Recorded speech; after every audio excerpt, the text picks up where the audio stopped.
we've got a 2023 Audi SQ8 e-tron.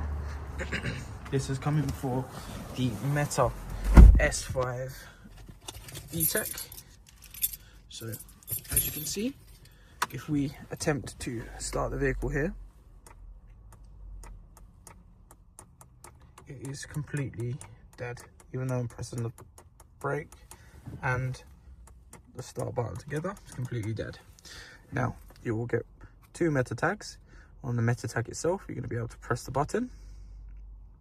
We wait for the fast flashes. We can now start the vehicle by putting our foot on the brake, starting the vehicle up, and away we go.